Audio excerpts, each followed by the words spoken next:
বাচ্চার মাকে যে বাবা ভালোবাসে নাই, সেই বাবা সেই মায়ের বাচ্চাকে কি করে ভালোবাসবে রে? কি গ্যারান্টি আছে যে সে একজন ভালো বাবা হবে? বাচ্চার সব দায়িত্ব আমি নেব। সন্তানের কোনো দায়িত্ব তোকে নিতে হবে না, মানে আমি অ্যালাউ করবো না। দেখেছো, ঠিক একটা খেচাকল বাঁধালো, কিরকম গা জ্বালানো কথাবার্তা বলে যাচ্ছে। দাদা, এই ব্যাপারে আমি আপনাদের অনুমতি পাচ্ছি তো? এক সেকেন্ড। এই বাচ্চাটা না আমারও, ওর দায়িত্ব আমি নেব কি নেব না সেটা বলার তুই কে রে?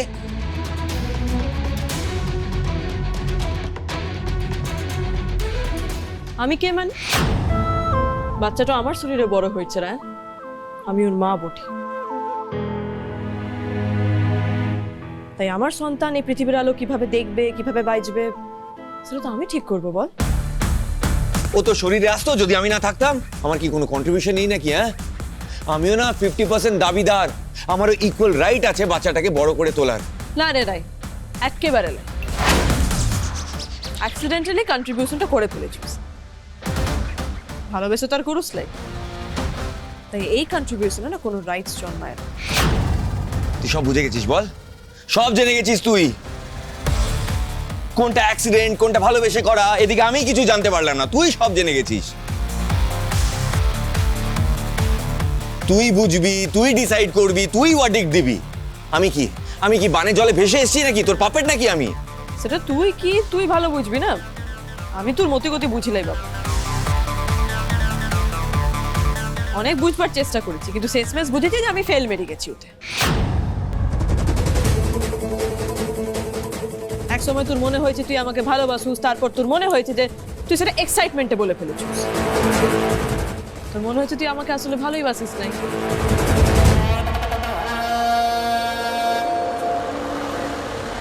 তারপর কখন আবার আমাকে ভালোবেসেছিস সেটা রিয়েলাইজ করেছিস, তারপর বলবি নাই বলে ঠিক করেছিস।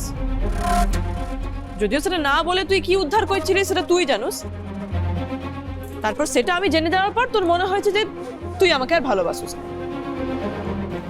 সব ভালোবাসা তোর ডুবে গেছে। তোর ভালোবাসার চক্করে পড়ে আমার কাজ নাই রে রায়ন। তুই তোর ভালোবাসা ডিনাইল দিয়ে থাক, আমার বাচ্চা আমি বুঝে নেব। তোর বাচ্চা তুই বুঝে নিবি মানে? কি বলতে চাইছিস? বাচ্চাটা না আমারও ডিএনএ। ছাড় না রায়ন, কেন কনফিউশন বাড়াইছিস? তুই আমাকে ক্লিয়ারলি বলে দিয়েছিস যে তুই আমাকে ভালোবাসিস নাই, তোর আমাকে দেখলে ইরিটেশন হয়। আমি তোর লাইফের পারপাস নষ্ট করে দিচ্ছি, তুই বলেছিস তো এসব। তোর আর আমার মধ্যে বেসিক ফ্রেন্ডশিপটুকু ওলাইতে ছেড়ে দে না।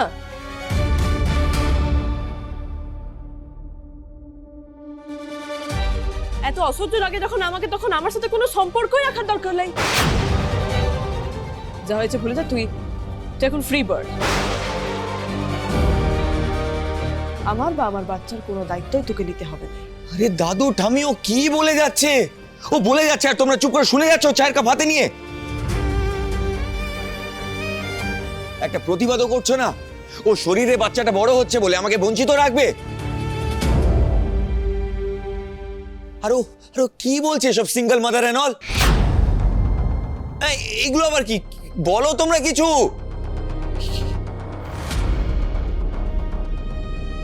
কি বলবো? না না, ও যে কথাগুলো বলছে ভুল তো কিছু বলছে না। তুমি ওকে ভালোবাসো?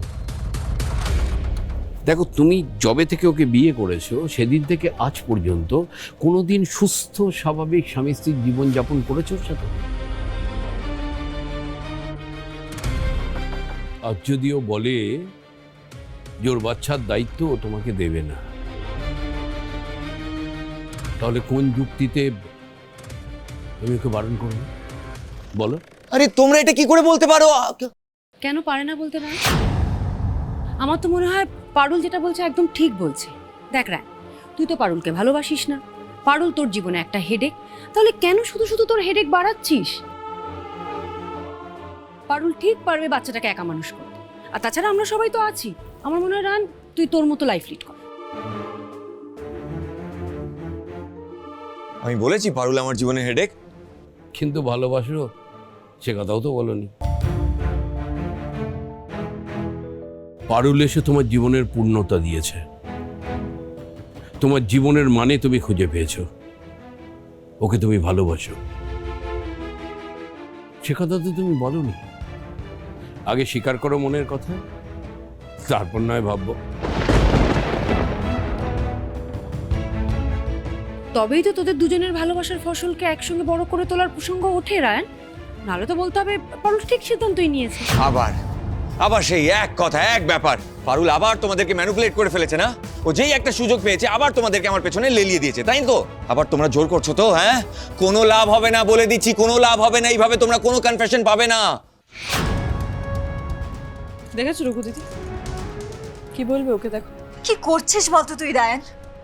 দেখ, সবাই জানে, সবাই বোঝে যে তুই এখনো পারুলকে কতটা ভালোবাসিস। তাহলে মুখ ফুটে স্বীকার কর না, বল না যে তোদের সম্পর্ক এখন নতুন একটা বাঁক নিয়েছে, সেটাকে এনজয় কর না। এত জেদ কিসের বলতো তোর? হ্যাঁ, আমার জেদ আছে। ও কেন এখনো শর্ত দিয়ে যাচ্ছে আমাকে? ও কেন জোর করছে আমার উপর? শর্ত দিয়ে তো আমার লাইফকে ডিস্ট্রয় করে দিয়েছে, তারপরও শিক্ষা হয়নি ওর, একই জিনিস করে যাচ্ছে। বেশ করেছি, এত কথা বলার তো কিছু নাই। রায়, বললাম তো আমি তোর লাইফ ডিস্ট্রয় করে দিয়েছি, তাই তোকে আমার সঙ্গে থাকতে লাগবে না। আমার বাচ্চার দায়িত্বও তুই পাবি না। আমি নিয়ে নিয়েছি আমার ডিসিশন। একদম ঠিক সিদ্ধান্ত নিয়েছিস দিদি ভাই, আমি তোর সাথে আছি। ওর এই রাগ, জেদ, অভিমান, ইগো নিয়ে আমরা সবাই বিরক্ত। ও থাক ওর মতো, চিন্তা করিস না, তুই আছিস, আমরা সবাই আছি, বাচ্চা ঠিক মানুষ হয়ে যাবে। ও যখন বলবে না তখন ও থাক ওর মতো। আবার তুমি শর্ত দিচ্ছ আমাকে। তোমরা ওকে ইন্ডালজ করে যাচ্ছ তো, এর ফল কিন্তু ভালো হবে না। আমাকে শর্ত দিয়ে পিছলে কি হয় তোমরা জানো, খুব ভালো করে জানো, রাইট? আবার কিন্তু একই জিনিস হবে, হিস্ট্রি উইল রিপিট ইটসেলফ। আমি তোমাদের দেখাইছিস কাকে? তুই কি করে নিবি? হ্যাঁ, বাড়ি ছেড়ে চলে যাবি? যা, চলে যা। এখন আমাদের কারোর কাছে না তোকে নিয়ে ভাববার সময় লাই। রায়, বাড়ি কেন ছেড়ে চলে যাব? যাবো না আমি আমি আমি কেন বাড়ি ছাড়বো?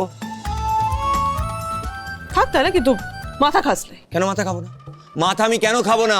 তুই আমাকে ডিস্টার্ব করবি, আমার বাচ্চা আমার থেকে কেড়ে নিবি, আর আমি কিছু বলবো না? না বলবি নাই? বাচ্চার মাকে যে বাবা ভালোবাসে নাই, সেই বাবা সেই মায়ের বাচ্চাকে কি করে ভালোবাসবে রে? কি গ্যারান্টি আছে যে সে একজন ভালো বাবা হবে? তুই তো নিজের মতি গতির কোনো ঠিক নাই। বাচ্চা হাসার বদলে কাঁদলে হয়তো তোর অভিমান হয়ে যাবে।